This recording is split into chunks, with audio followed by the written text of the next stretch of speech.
So very clean, had been washed. I mean, you've got to consider you're decapitating someone. You're cutting off their hands. There's going to be a lot of mess. You think he drained the blood? Like a deer? Well, I don't know. Like maybe he was a hunter or something? That's an interesting thought. Yeah, but like you said, there's blood everywhere. It's like dressing a human. Yeah. Like you would dress a deer? Well, I mean, even after if you were to try to just clean it after you did it, until you stop all this blood, it's going to continue to get all over the damn place. Well, here we go. It's been washed, and here's another strange detail. So there were multiple marks on the body that seemed to indicate that it had been tightly wrapped or bound. That sounds like a butcher. That sounds like how a butcher would cut and wrap meat. That's crazy. Right? Yes. Yeah. Well, in addition to the chest wound, which had been caused by the shotgun blast, the wounds caused by the amputations, of course, the headless, handless body, there were a lot of scratches on the surface of the body. And there were some scratches that appeared on the chest, and many more were present on the back in the upper shoulder area, as if the victim had been pulled by the legs over a rough surface.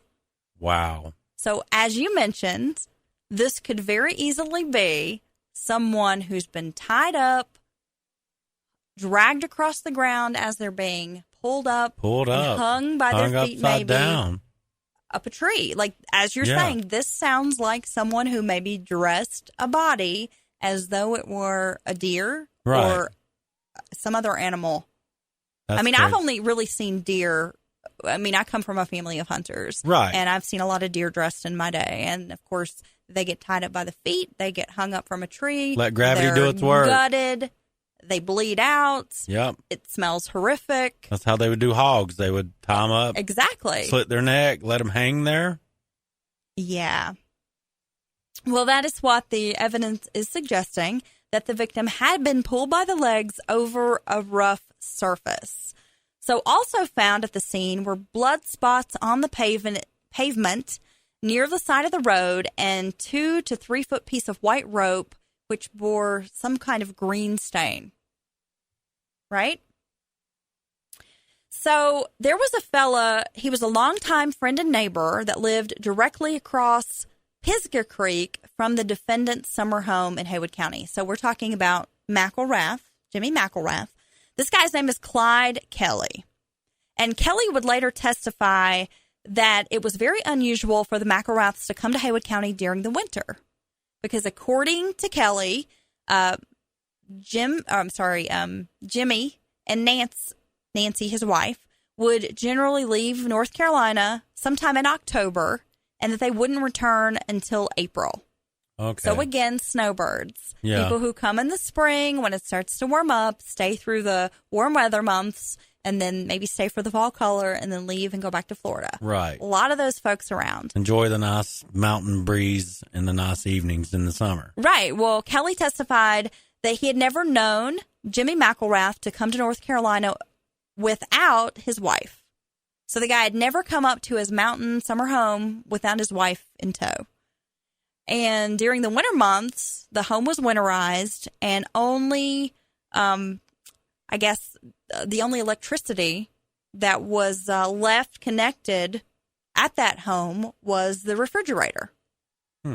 So they left, they turned everything off, and they were gone. And they weren't coming back for a while. Well, right. So for Clyde Kelly to see Jimmy McElrath at his summer home during the winter was just really unusual. So on December the 23rd, Clyde Kelly left his house about 4 p.m. and he noticed that the gate to the McElrath's home, which was usually left locked during the winter months, was open, and that Jimmy McElrath's black Pontiac car was parked next to the house. And the blinds were down and there were no lights on. So when Kelly returned sometime that night between 9 and 10, he noticed there were a few lights on, including the outside light over the garage. And he didn't go to the guy's house, his neighbor. He thought it was weird. He noted it, made a mental note of like, this is unusual. kind of remembered the time and all that, but didn't go over there. I mean, it's evening, it's late, he's not going to disturb his neighbor. So the following day, which would have been Christmas Eve, about 1 o'clock, Clyde Kelly says that he noticed that Jimmy McElrath's automobiles, which was a black Pontiac and a brown Pontiac, were parked outside the garage at the McElrath home. So Kelly went over for a visit and found Jimmy McElrath in the driveway, and he was switching tires from one car to the other. And so Jimmy McElrath tells his neighbor Kelly that he and his wife had driven from Florida to Georgia to visit their daughter, Ellen, for Christmas because she was really depressed about the breakup of her marriage to Stephen Boyer. Right. And Jimmy McElrath also tells Kelly that he had driven to Haywood County from Georgia in order to visit his father, who had had an accident. And he also, tells him a couple of things. And so while they're in the driveway talking, Kelly noticed that the trunks of both vehicles were open and empty. So here's Jimmy McElrath out in the driveway, 2 cars, trunks wide open. He's changing tires from one vehicle to the other. That's weird. Why? Well, that's kind of odd. I mean, exactly. Yeah. It's like, whatever. I mean, if I were a neighbor and was witnessing this, I would probably be like, what's happening? Yeah, I'd be like, what the hell are you doing, Jimmy? Okay, so then later, while they're talking inside the home, Kelly noticed that Nancy, the wife, of course, wasn't present.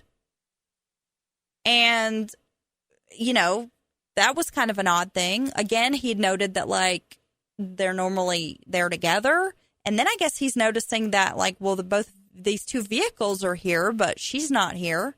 So that's kind of strange, right? Who drove both vehicles? Well, but then he didn't really see anything else that seemed unusual. So, the guy's whatever, continues talking to his friend for, about 15 minutes or so, and then returns back to his home. Well, Arthur Hubner is another friend and was an off-and-on business partner of Jimmy McElrath, and he owns the grocery store in Crusoe. Little tiny store we all know of. Oh, you're talking about Frank's? I mean, I guess that's what would be considered Frank's now. Okay. But this is 1984, right. So it's probably something different. I don't know. It's probably called Joe's. It might be called Just Arthur's. kidding. I don't know. Well, sometime around 11 a.m. on Christmas Eve morning, Jimmy McElrath visited Huber at a store. And while he's at Huber's store, Jimmy McElrath borrowed Huber's 3 1/8 inch drill, saying that he needed it to work on a dishwasher at his house. Well, Huber testified that there was a drill bit in the drill when he loaned it to the defendant, which would have been Jimmy McElrath, and the drill bit was not in the drill when Jimmy McElrath returned it. So as part of the lengthy investigation into this case, police officers did a very thorough search of that brown Pontiac automobile. And among other things, they found they found lots of drill holes in the trunk and in the fender wells. And they had a shiny appearance. Like they were fresh. Exactly.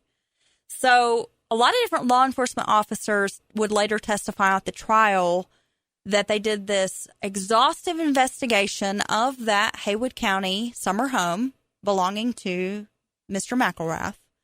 And they found rope at Jimmy's home, which was very similar to the rope found near the victim's body. They also found green paint, which could have been the same paint that caused the green stain on the rope in question. Really? Yeah. Didn't clean up very good, did he? This is getting good, huh? Yeah. So numerous knives and shotguns were seized by officers from that home, but none of the guns and none of the knives bore any traces of blood. So the cases in which the shotguns were found were covered with dust and cobwebs and had not been opened very recently. Now remember, this victim had a gunshot wound to the chest, right? But these guns hadn't been fired in quite some time. Dusty cobwebs. They're in a summer home. So that's pretty interesting. That is. But shotgun pellets and, I guess, different things that were found, from the victim's body were nonetheless consistent with some ammunition that was found at the defendant's home. So, can't find the gun, but they do find ammunition at Jimmy McElrath's home that matches the ammunition that was used to kill Stephen Boyer. However, a lot of and the rope folks in the area that would hunt and have guns and whatever paint might have some of the same ammunition, right? So this is the building of the circumstantial evidence. Yeah. So during the investigation, officers tested various sites in McElrath's home for the presence of blood. So I guess the tests that they did, of course, would have a positive reaction to phenolphthalein. I can't say that. Basically, luminol. Yes, right? Let's just call it, that's why everybody calls it luminol. Yeah. So it creates, of course, a presumption that blood is present. So you spray the luminol, I guess what you do, black light testing and different things, and it shows up if there is like blood present, right? And obviously I've been drinking wine because I'm like, I can't say there's, it's called luminol. It's a science word. Yeah, I know, right? That's I wasn't okay. very good in science. Like, I can't do math. But anyway, where are we going with this? Oh, yeah. So they were able to confirm, that there was, I guess, some blood.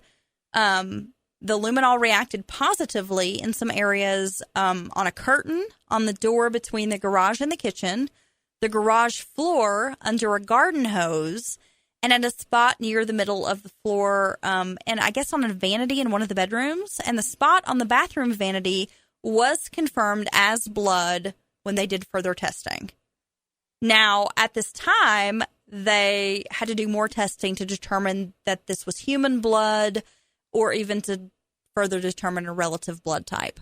Right. So at this point, they're finding out, okay, there is blood, whatever. Well, the minuscule amount of material involved at the other sites, I guess, prevented further testing. So really, they were kind of only able to use that vanity in the bathroom to determine, like, okay, this is human blood. Now, yeah, again, that's a very small amount of blood they've found. Honestly, they can only have the one sample that's enough to where they can do further testing.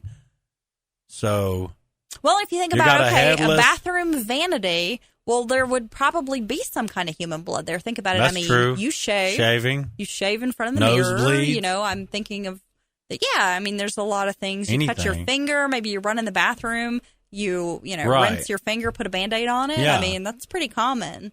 So, but he's... So not a smoking gun. No, not at if all. You will. Well, I guess they did some more luminol testing, and they were able to locate some other blood at some additional sites in the home, a utility room, and the sink and the floor in the bathroom.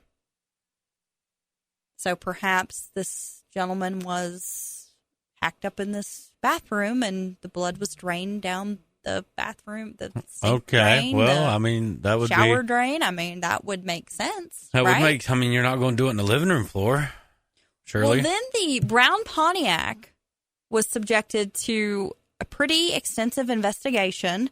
They did a lot of testing for blood with the luminol and the phenol, right? Yeah, I've heard of that stuff. There were some positive reactions to those chemicals, indicating presence of blood at sites in the trunk, in the fender well, near the license plate, between the two front seats, and on two of the metal shavings attached to those newly drilled holes in the trunk. That's interesting. The matting under the rear seat was extremely wet, and officers detected the odor of urine in the rear seat area. Whatever that means. I mean, I'm thinking, okay, so if someone was tied up, perhaps they were thrown, into the back seat. In the back seat. They're scared to death. They're scared. They don't know what's happening. I mean, I don't know. There could be a couple of... literally piss your pants. Yeah, you there could be some explanation for that.